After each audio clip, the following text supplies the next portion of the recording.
They gonna call in front of Con Ed. I'm in a bum area. It's better now. What you calling in front of Con Ed? I need to. You hear me? I hear you loud and clear, and I see you. Okay. Well, what's good, bro? What's up, bro? You know, I've been doing this thing on the gram called, and you know, immediate.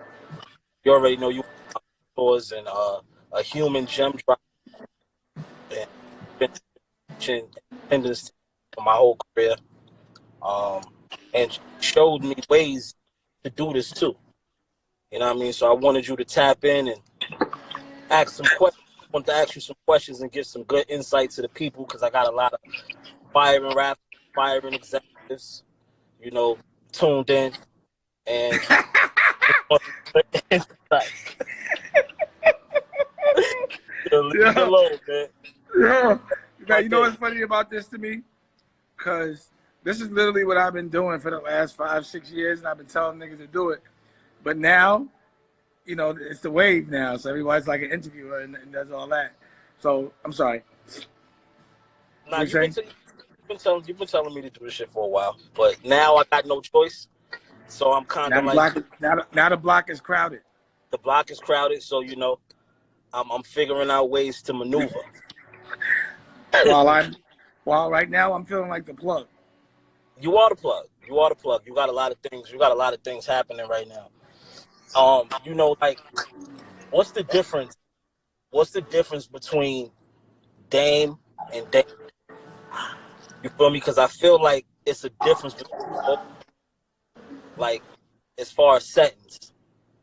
Between Dame and Dusko? Between Dame and Dusko.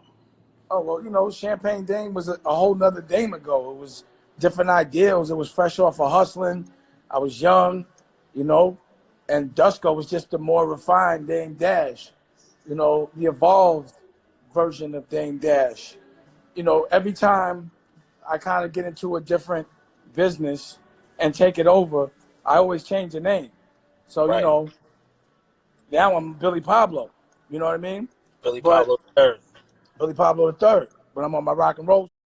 But, you know, when you're younger, you don't think so much about how you affect other people, you know, or, you know, what you're doing because you're insecure. But when you get older and you conquer a lot of shit, you no longer feel insecurities, you feel super confident. So you no longer have to overcompensate. So I would say Dusko is the one that's been into social distancing since you met him. How about that? And that was the evolved version of Dame. Dame thought he had to be outside. You know, Dame started off on the block. Dame started off on the block, beating concrete, and you know, having close interaction with people and making money off other people. Dusko is the artist. You know, the person that really only does what he loves, only surrounds himself with people he loves. He only teaches. You know, you since you've known me, I've been a protector of the art. You know, I'm the DNA of everything that's really going on, and you saw it with your own 2 eyes. So you saw me teach niggas how to do merch. You saw me teach niggas to be independent. You saw me teach niggas how to use the internet, the 5Ds, how to make videos, commercials, and all that. You know, you saw me teach niggas about art, you know, old fashioned. But all I do is teach, and Dusko only loves. That's what he does everything for. He only does it for love. Dusko doesn't do for money. Dusko only does for love, and that's why everything Dusko does is cool. Because niggas do some for money. But Dusko will never do no for money. Dusko will never rob nobody, disrespect his culture, or let anyone from another culture disrespect his culture. You know, Dusko's about that action. Dusko puts up his own bread. Dusko's still paying all the people that work with him in the pandemic. Dusko is a general. You know, whoever can't function right now, it's a war out now. Right now, if you can't function right now, don't ever call yourself a general. Don't ever bluff and say that you're about that action if you're not right now being a guerrilla in a war. You know, anyone can function when it's not a war. Dusko functions in a war, but so does Dame. But Dusko functions when there's not a war. Dusko is always prepared to fight, even when he doesn't have to. for love. You know, all of that. Right. That's the realest answer. So so you said something important about the culture, right? And I want to dwell on that a second. What is your definition of lifestyle, and why is it important to sell and give game to our culture? I mean, that's the reason why we learn things, so we could teach, no matter what. And that's why I keep learning things. Because as soon as I do it, I teach, and the OG should never charge you for information. Now, you have a personal relationship with me. Pause. Every time you call me, I'm giving you some advice. I'm pushing you to be better. We're always Absolutely. in competition with each other, but it's a friendly one. I'm Absolutely. always stunting on you because I want to inspire you. You understand what I'm saying? You know, people think that the traditional way to teach is going into a classroom. That's how you make soldiers. You know how you make generals? You stun on them. Because then they're going to want to have and fight for what you got and have more so they can share and help you get bigger. You know? Some people want to make soldiers. I just want to make generals. I want partners. I don't want nobody working for me. And I've never asked you to work for me, ever in life. I've always said, let's partner up. Always.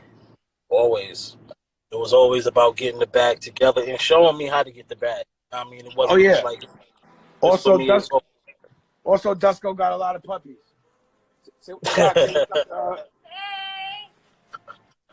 You know? All right. Good. Dusko got little puppies all over the place. You know? Like that. Oh, yo, what's your definition of lifestyle? Living. Having fun. There's always been a definition of life. Dash means the life. There's the day you're born, and there's the day you die. And that dash in between, right? That dash represents life. What is it like for you being a father? I ain't gonna lie, it's bugged out. It is. It is bugged out. Cause I'm a regular nigga, you know? And that's another thing you know about me. I laugh and do all the regular like I'm still on the block. You know, the thing about this life is you never have to grow up. You know, you have to take care of your responsibilities. But niggas play all day. That's all we do. Since you know me, every time you visited me at the office, I was smoking weed and laughing. My shit is like a social club. But I knew how to turn hanging out into something monetizable. You know what I'm saying? You know, we just catch a vibe, smoke weed, then we just go get in the motherfucking studio, make a record, document it. All of a sudden, we got some shit we can sell. Nigga, every time you walked into my office, you did a little bum-ass side project with them niggas from some shit we did. Slick motherfucker, you and your man Shipes. You know? I mean, you taught me well. I ain't teach you that, nigga. That's not what I taught you. But anyway, when you come into my crib, when you came in my spot, you knew that you could grow something and come out and walk with it and sell something. So I never would be mad at somebody that was taking advantage of an opportunity ever. You know what I'm saying? I only present opportunity so people could take advantage of it. You know? Right. And what the thing about you is you learned the fundamentals, right? Like, you learned that you have to have a show before a hit record. You know what I mean? You knew that you had to hit the road. You know you had to, like, you didn't compromise. So I see you doing more shows than niggas that's on the radio. You know what I'm saying? So for me, I'm watching you, you know, be in the game and evolve in the game, and you have a better career than a lot of niggas that caught that lick when you first was there and had that record on Hot 97. They can't fill up SOBs right now. You know? They're not doing classic projects with Pete Rock and using a live band. And I like to think that I was responsible for giving you a little inspiration. Now you're responsible for taking it and applying it where a lot of people didn't, you know, but that's why I still f with you. Like, I only f with the niggas that can survive without me. Because that's what you taught, survival. You know what I mean? It was all You about gotta be survival. in my nest. You gotta get the f out my nest. We gotta fly together. Right. It's just, I'll teach you, but I ain't having no niggas sitting around in my nest. And that's another thing. You see, I don't be around niggas too long. You know, we be friends, It's just because I'm not trying to be up under a nigga too long. That's another thing I be trying to teach niggas. Like, yo, if you inspired in a moment, cool. But you ain't got to be connected to a nigga forever. Go do some other shit. You know, his dreams is his dreams. You got to have your own. So Dusko chases his own dreams. You know what I mean? Right. When you was in the business, I'm gonna go back to your manage to when you artists. I know that's not something you're too fond of now, right?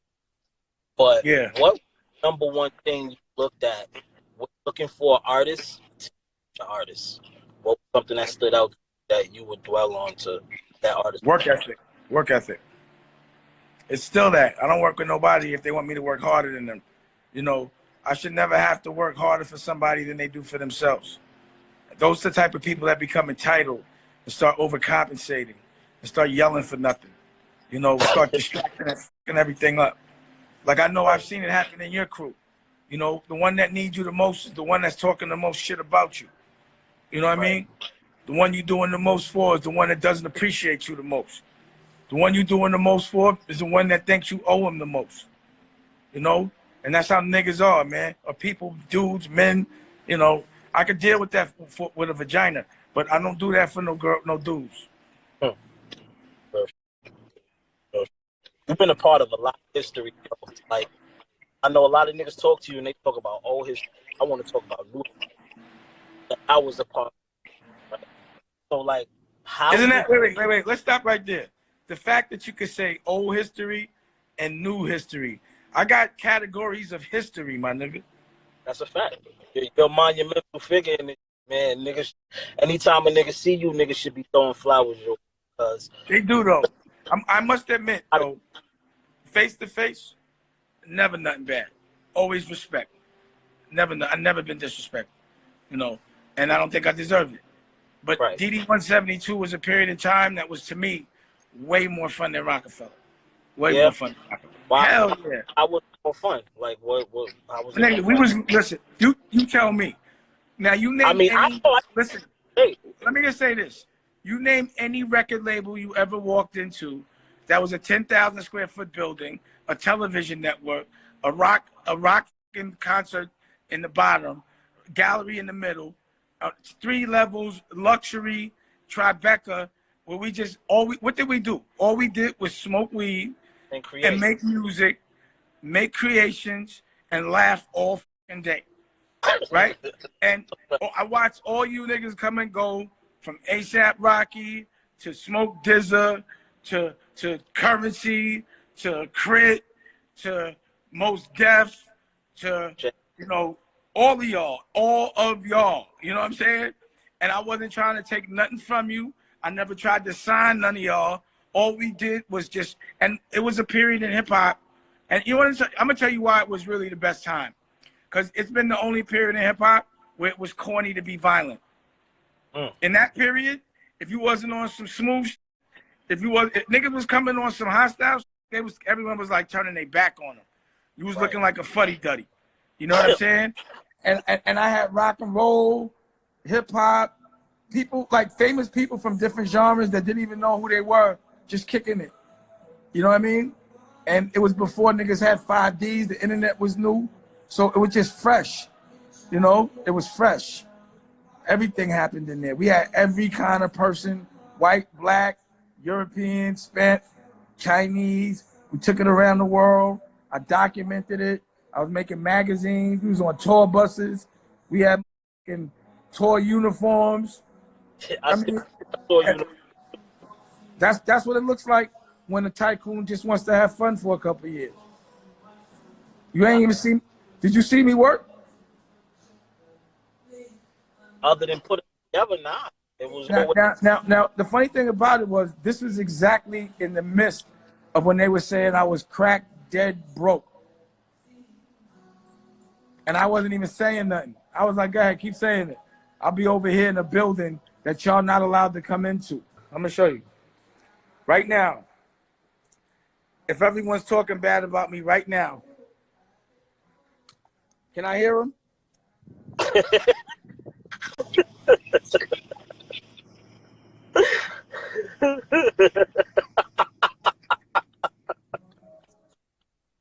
deal with what?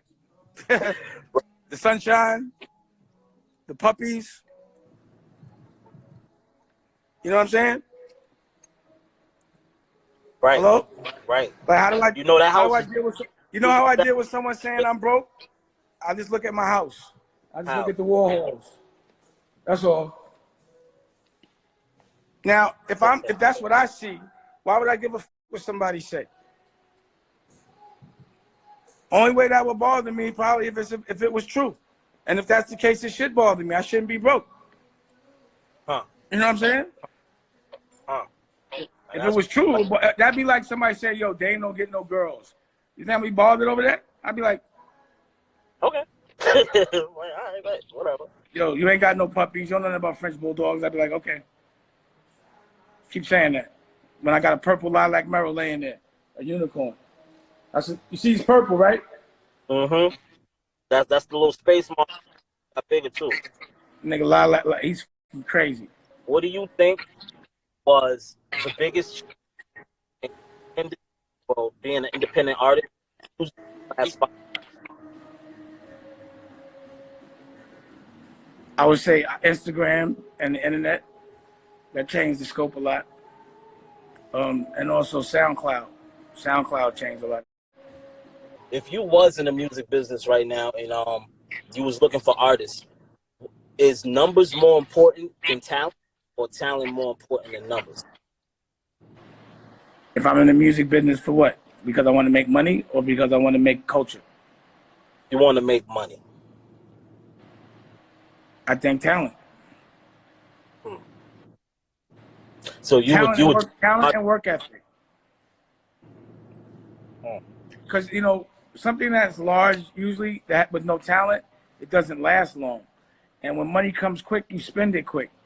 When you have something that has talent, like vinyl, it just makes you money forever. That's real. Yo, was your approach making movies the same as your approach making records? You use your music game approach in the movie world? Yeah. First I tried it the regular way. I didn't like it. Then I did it on my own. Same thing with the television business. You see what I'm doing right now? I got a television network because I don't like it. I tried it, and it doesn't work for me. So the only way to fix it is to do it myself, not complain. So I put my own television network out, and I got my own streaming service. That's right. And I'm giving niggas content daily. Good content. All day. I Not no agree. bubblegum. I'm a part of some of that content, so I don't agree. You are. You know what's funny on the low? On the OG stories, that bun. That's your shit. New Jack. I copied New Jack. Did you notice that? Oh, come on, man. You ain't noticed. I did know that. You didn't say shit about it. I ain't have to. I'm fly bum ass nigga, man. I don't gotta say nothing. I'm just watching, man. I'm just watching. You know what you should why you don't never you know what I wonder? Why you don't never tell a story about how you were kind of responsible for getting Jim? That was pretty legendary. I didn't really I wanted somebody else to tell that story because I still feel weird telling that story because I grew up watching y'all, you feel me, and idolizing a lot of this shit. So a lot of that shit was surreal to me, you feel me? So it's kind of weird me telling that story, but I would like you to tell the story because you was, it's good for the people. I was high. I'm a little cloudy. I was high. I just remember, you know the story better. I think you should tell it. I brought it up. Well, Dame is the reason that that I even have my allegiance with those guys. As far as I was godfathered in, and I remember I did a show in the Mercury Lounge that Ski was doing at the time, and you was there with Cam, and I performed. And when I got off the stage, nigga, Cam was like, "Yo, you hard, Pete? That shit was hard." And you was like, "Yeah, nigga, you don't know about Smoke Dizza?" And you got a tendency, if a nigga don't know right away, if you don't see, he know, you tell him, like, how you make a nigga feel whack? How you don't know about Smoke Dizza? It's the Harlem Biggie. Ah. So then from there it was like, all right, cool. took a flick, exchanged info, was like whatever. Then the next day you was like, yo, come to the gallery. You know what I mean? Killer over here. You know what I mean? Y'all should chop it up. You know what I mean? Maybe, you know what I mean, work on some. So you know, going over there at that time, I think it was they wasn't, I don't know if they wasn't speaking or not, but I know you know, It they wasn't. wasn't. All right. So, you know, they both was over there one time, and you know the weed bring everybody together. And Now I think you had a video or something. I had a video for City of Dreams. And Yeah, and I shot the and video. I should play that. I gotta find that. I you directed the definitely video got for that City of video. Dream. Directed the video. Yep. That And shit is hard too. Hard. yeah, yeah. If nobody's seen that, go check that out, City of Dreams. And then they came through. What Yeah, happened was they both came through for your video. I we think that's typed. what happened. They didn't, Yeah, but they both came. I didn't know they was. Yeah, that's what happened. They both came through, and if y'all look in the video, they was chopping it up. Like that was like the first times they was actually speaking. And you know, from there was the history, everything else. But Nigga, and I had BK the artist painting and all that shit. Come hey, the on, artist man. did cover. It was a good Hold time. on, first of all, why you not saying who directed the Flyers video for you too, my nigga? You need to be putting that shit like it's art. That's vinyl video. I'm gonna post that shit after we get off this joint, just so I could, you know, get the people back re-engaged with that thing so they can see that over again. But they should notice there's a lot of classic going on in that video. So like you said, that's their first conversation. You got BK the artist painting, Game Dash director. I mean, you know, Jonah was the DP. You know what I'm saying? That was some Harlem support. I'm not gonna lie, that was probably the most Harlem thing that I've done in my career at that point. And now, you know, now let's say this. How about when, this? How much did I charge you for that video to direct it? $0.99. Did that off the love. For fun. That's what I'm saying. I don't do nothing for money. Off the love. It's always been. If you ask me, I think you might even ask me, and I was like, "Don't play me." I was like, you know, get a camera and a lens, but let's go. Well, I look like you got pitch nickels. That's a fact. And, I don't get money for directing videos. I do that shit for fun. My first movie. Right. You put me in my first movie too. You know what I mean? That I was, you know what I mean, joining Walmart and all that, the Blu-ray version and shit. It's a good time. Word. I forgot about that. Yeah. It's a lot. I've been trying. Let me ask you this. Why won't you move out of New York for a year? I want to be close to my parents. They need me right now, so I don't want to be too far from them. All right, you got that one. You heard Dusko? I said you got that one. You got that one. You was about to try to tell me. Thank you, because I didn't need no banter today. I just feel like, all right, so if that's the case, you should at least come for the winter. Why you want to not in the winter time? You see. I mean, before the pandemic, I was over there. You see me at least once a month. I was over there. You know what I mean? True. What are you doing right now? Where you at? Well, right now I'm grocery shopping. Well, I'm not per se, but I'm waiting for the groceries to get back in the car, and then I'm going back to the crib. You got a Dapper Dan mask? Nah, but I got a Dapper Dan Gucci jacket. Yeah, you swear you are so Dapper Dan right now. You think? But wait till I get back over there. I'm gonna stunt. When I get with Dapper Dan, I'm gonna show you what you're supposed to make with Dapper Dan. Watch. All right, cool. Watch. You know, I need I'm gonna be like that. When I make with Dap, gotta be one of one. I mean, all my pieces is one of one with Dap. But here's the thing. I got some Dapper Dan made me a jacket back when niggas was getting the Suzuki wheel covers. Like when Dapper Dan had to join on. I actually bought coat from Dapper Dan. He made me the Sherling with the deep pockets for guns. I think he told me that. I think. Yeah. Now, you know, it's one story you always tell that before I let you go, because I got somebody else coming too. I want you to tell this story to segue into my next, and it's my favorite Biggie story because you're one of the only people I know that had a personal relationship with Big, and you know that nigga's my favorite rapper of all time. And that was my nigga. What's your famous Biggie story? The one, oh, when I got too drunk. Stink Mink, he put you in the rap. Oh, the Stink Mink one? Okay, I'll tell that one. So, yeah, well, you know, me and him used to have this competition of who could drink the most, you know, and he used to weigh a lot more than me. And the first time he got me, the first time we hung out, he definitely, oh, look, Daru checked in. What's up, Daru? Original Daru, 6'8". damn it. So the first time we ever really hung out was at the what's that? I'm Out for Presidents, Dead Presidents video when we was playing Monopoly with real money. And all those champagne bottles were just between me and him. We just started going shot for shot. And I ended up playing myself. That's another story. But anyway, so I was at the Bobby Brown birthday party, and Biggie was there. And as soon as we saw each other, it was on. So we started getting mad drunk. And, you know, he was supposed to go on the stage, but Puffy said, I ain't going. I went behind the curtain and threw up. And he ended up throwing up on his mink. And that's the reason why, and then that's the reason why they had that Stink Mink Gators. It's because that time I made him throw up on his mink on a drinking contest. D-Rock and them could tell you that story. C's is in here right now. He said that's a fact. Oh, D-Rock is in there? Nah, C's in here. Oh, C's? What's up, C's? Now, I'm going to tell you this.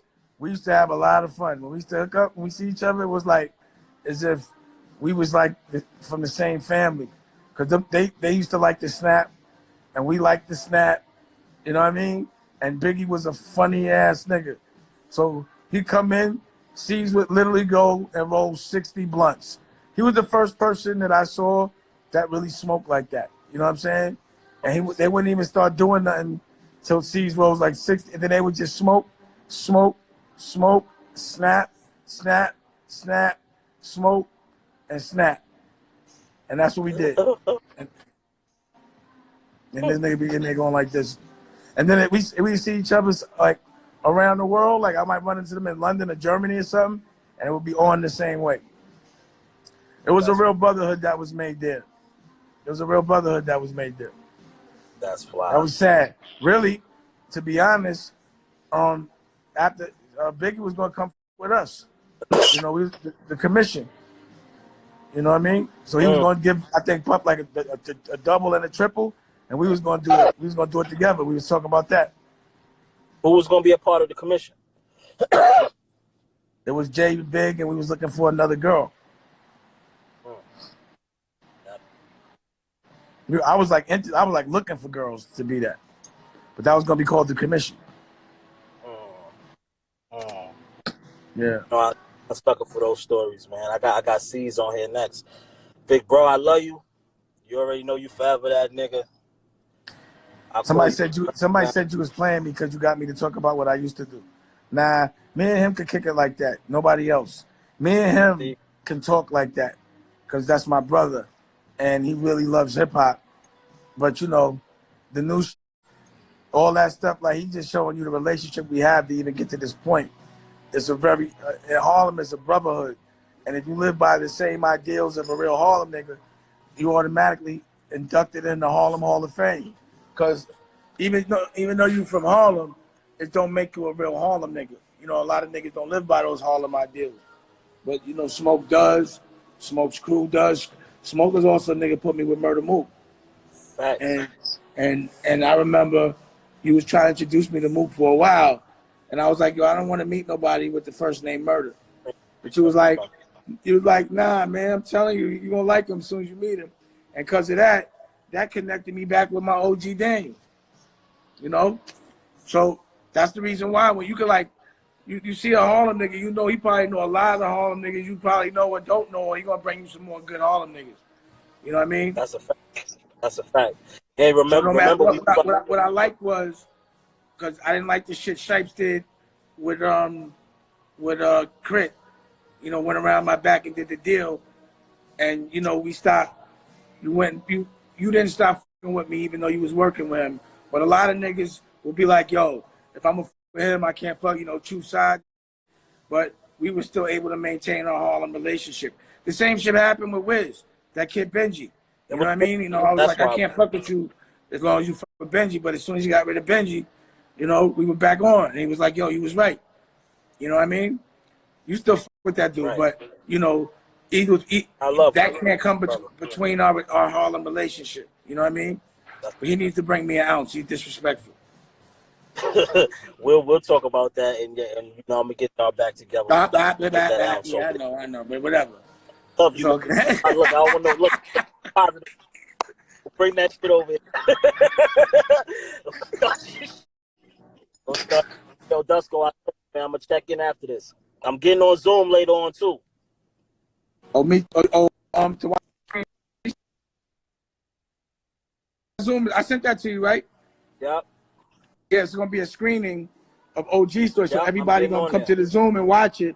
And you know, I'm gonna be there. You know, whatever you be there, I want you to see it. Yo, you know what I mean? We need to do a Zoom I'm screening. tuning in for sure, 1000%. We need to do a Zoom screening of Honor Up. Have everybody come. We should all watch it, and then all pop in and do a Q&A. Let's do it. It's mad fly shit we could do now. We ain't got see, shit now that nobody got shit to do, Show- niggas got.